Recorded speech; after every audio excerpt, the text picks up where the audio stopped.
حضور جو ہم نماز میں درود شریف پڑھتے ہیں اللہم صلی علی محمد کما صلی، اس میں حضور نے ایک دفعہ اس کا جواب یعنی یہ دیا تھا کہ یہ جو کیونکہ ابراہیمی سلسلے میں نبی زیادہ آئے تھے اور وسلم کے بعد نبی کم آئے ہیں، تو نہیں یہ میں ایکسپلین کر رہا ہوں یہ. ہاں جی، تو آپ حضور نے فرمایا تھا کہ یہ جو آتا ہے کہ علماء امتی کم انبیاء بنی اسرائیل، علماء امتی، علماء امتی کم انبیاء بنی اسرائیل، تو اگر وہاں انبیاء زیادہ آئے تھے تو یہاں ہماری امت میں جو علماء آئے ہیں وہ زیادہ تھے. یہ نہیں کہا میں نے. یار اگر میں یہی اس طرح بیان کرتا ہوں، اسی طرح سمجھ جاتا ہوں تو اللہ معافی دے. میں نے یہ مضمون بیان کیا تھا کہ بظاہر لوگ یہ سمجھتے ہیں کہ حضرت مسیح موعود علیہ السلام تک جو وقفہ ہے، اس لحاظ سے یہ امت ابراہیم کے مقابلے پر انعامات میں کم ہو گئی، کیونکہ ان کو کوئی نبی نظر نہیں آتا. مگر حضرت صلی اللہ علیہ وآلہ وسلم کا یہ فرمانا کہ علماء امتی کا انبیاء بنی اسرائیل، اس مضمون پر روشنی ڈال کر یہ بتا رہا ہے کہ انبیاء کے ہم مرتبہ لوگوں سے یہ امت بھری پڑی ہے، اور ان کی تعداد امت محمدیہ میں حضرت ابراہیم کی تعداد میں پیدا ہونے والے نبیوں سے ہرگز کم نہیں ہے. یہ تھا میرا استدلال. اور اگر انسان ان فرضی تعصبات سے الگ ہو کر دیکھے جو سال ہا سال کے علماء کے بیان کرنے کے نتیجے میں انسان کے ذہن میں بیٹھ جاتے ہیں کہ نبی غیر نبی کے برابر نہیں ہو سکتا، مثلا کون سا غیر نبی کس نبی کے برابر نہیں ہو سکتا، یہ بحث اٹھے گی.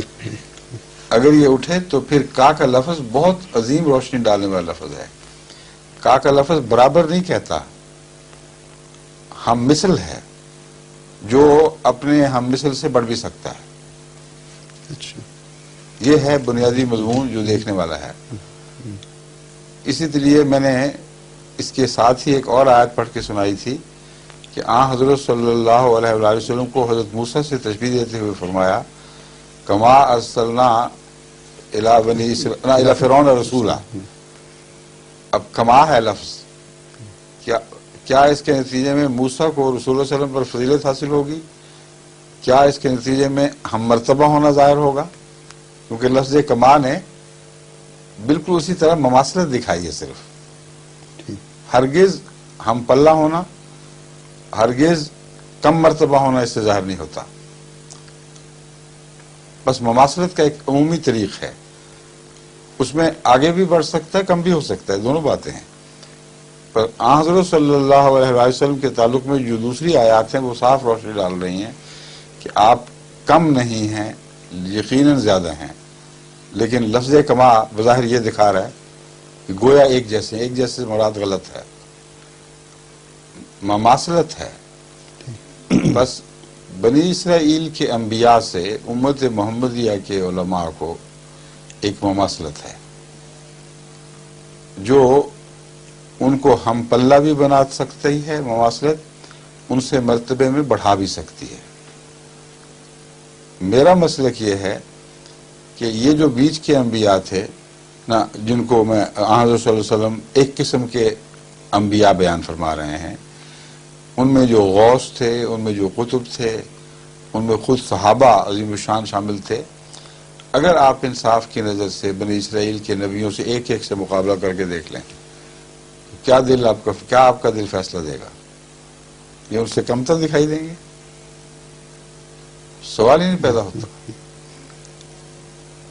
بعد کے زمانے کی بھی ایک ولی ایسا ہے، ایک ولی جو شان میں 20 انبیاء بنی اسرائیل سے اونچا دکھائی دے رہا ہے. حضرت عبد القادر جیلانی جو پچھلے دور کے گزرے، صحابہ کو چھوڑے وہ تو مقام ہی الگ تھے. حضرت عبد القادر جیلانی کا دیکھیں، ان کی ساری زندگی، ان کے نشانات اگر مبالغوں کو چھوڑ بھی دیں تو یہ قطعی طور پر ثابت ہے، کیونکہ حضرت مسیح موعود صلی اللہ علیہ وسلم نے بھی ان کے اوپر جو روشنی ڈالی ہے. ایک بہت عظیم مرتبہ بزرگ تھے، ولی اللہ، خدا ان سے ہم کلام ہوتا تھا. تو اب ان کا مقابلہ کر کے دیکھیں دوسرے انبیاء بنی اسرائیل سے،